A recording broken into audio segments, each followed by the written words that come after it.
So one of the things that is really, like, I've learned over the years is that very often when you're seeking budgets for technology work, it's viewed as being transformation, it's viewed as being something new.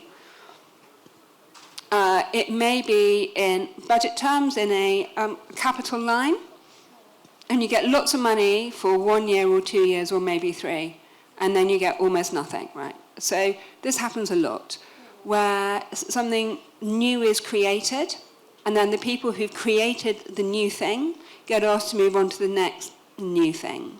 The one thing I have learned is that maintenance, looking after things, going back to them as they continue to live and change is the most important thing.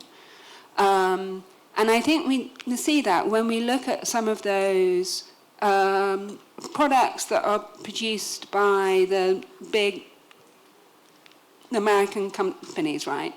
If you think of something like Google Maps is changing all the time. It's improving with new technologies, new capabilities. The team who are looking after it are understanding how people are using it, they're adapting it, they're looking at those logs, they're putting out new versions of it. And one of the things that can be difficult with digital government is that it gets tied to politics. And I don't know what politics is like here, but certainly in the UK, politicians like announcing things. They like new things. They don't like talking about something that has been working for years and years and years because they feel like they can't make that theirs, right? But that actually what makes the biggest difference to people is things working day to day.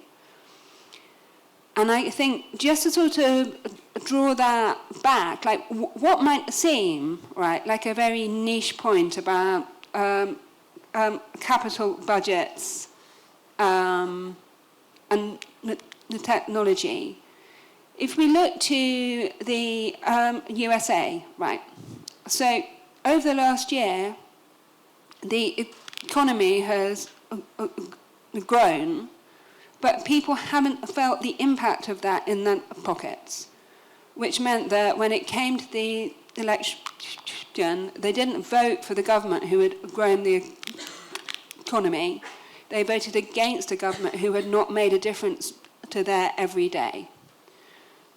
And most people are not bothered about novelty. They don't want their government to be innovative. They want it to deliver for them every day. And so I think maintenance is like the most important thing for that. Children who are living in vulnerable, difficult situations. And so really the most important people in society. There are always problems around delivering those services in ways that work. They cost a lot. They are never improving as much as people want them to do. And because in internal risk registers, these services rise up and up and up the list, what happens is they become the thing that the most advanced and complex technology gets pointed at. And we've seen this in other areas of our work. We did a piece of work about 3 years ago looking at how technology might support refugees at borders.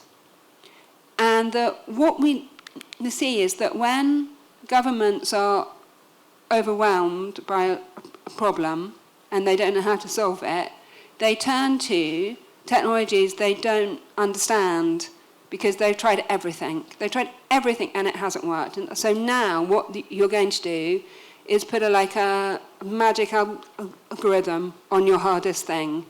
And I tell you what happens, it always goes wrong. And that what we recommend, and we've seen work, is you apply advanced the technologies to the things that everybody understands, that everybody knows how they work, where there are hundreds of people who will have a feeling and instinct very quickly that something isn't working as it was meant to, where you're able to course correct.